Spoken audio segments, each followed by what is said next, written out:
Alright, what up everyone? This is just going to be a quick demonstration on how I load my K3. This isn't going to be like really high quality with nice lighting or anything like that. Loading this thing in subdued lighting.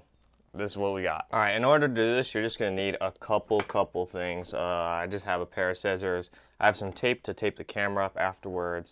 And most importantly, I have one of these things to blow any dust when loading the film. Alright, step one of this operation is to crank the camera. I usually just crank it up probably about halfway. The next step would be is to look at your film counter here and set this thing to 8 frames per second, matching that red dot with the other at 8 frames per second. Let's open this film door.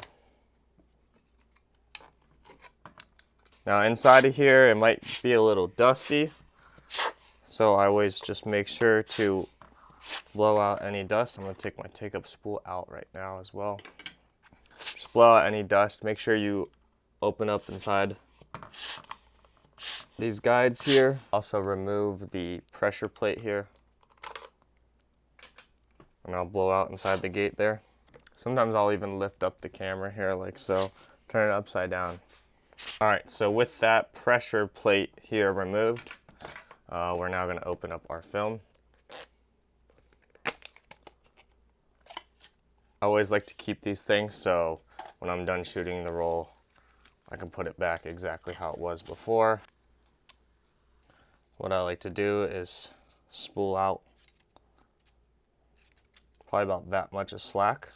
And what I'll do here, pull back my film counter arm like so, and it kind of grabs on itself. Let's slide in our film roll. First things first is open up this bottom gate here, and I will slide the film in, and then I will let it, see it kind of grab there, like so.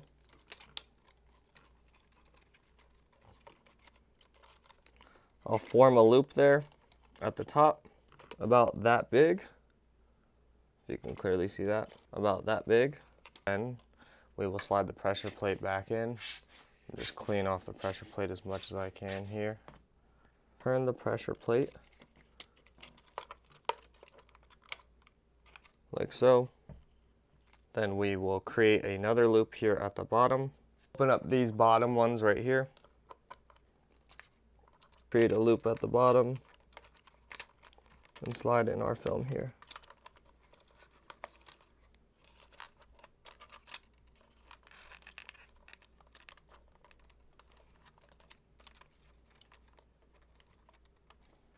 So I just want to show you guys a close-up here.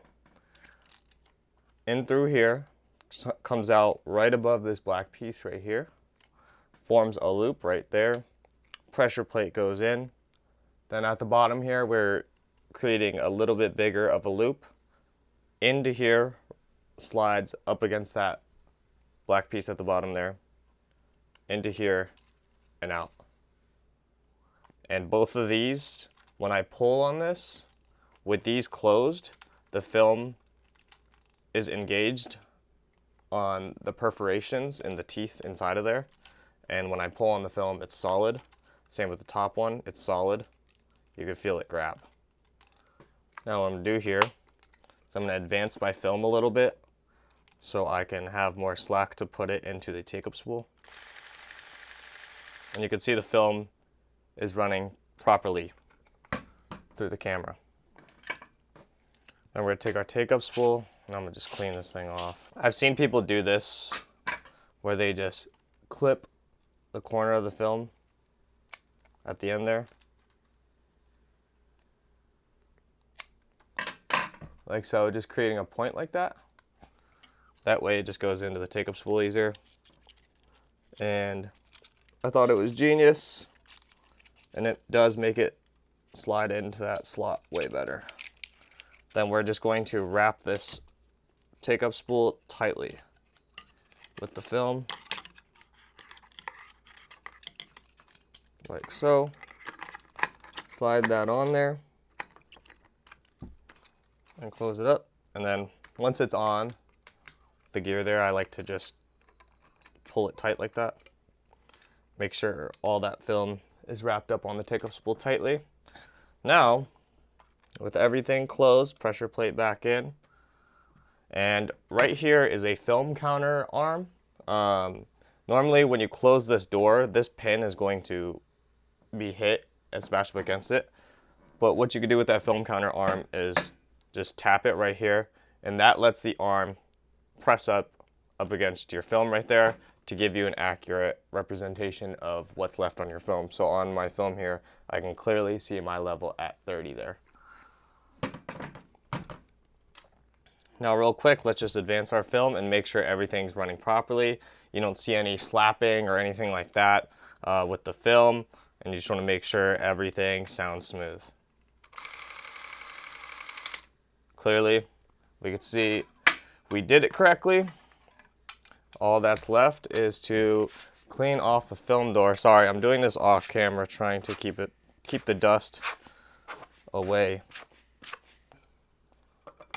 Just slide this on. Close her up. Make sure she's locked on there.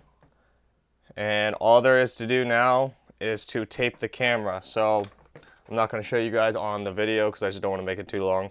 But you tape all around your film door here. Some people tape over this tab too as well. Make sure you tape over the film counter. And to check your film counter when you're shooting, just pull the piece of tape back, check it, and close it back up. You always want to make sure this thing's as closed or as sealed as possible. You'll also tape your viewfinder when you're not using it. Last thing you're going to do is make sure you turn your frames per second to your desired place. So I'm shooting at 24 frames per second. Just dial that back in. And we are good to roll after we tape this thing. Maybe one day I'll film an even better quality video than this and go into more deeper things if you guys have any more questions. But thanks for watching.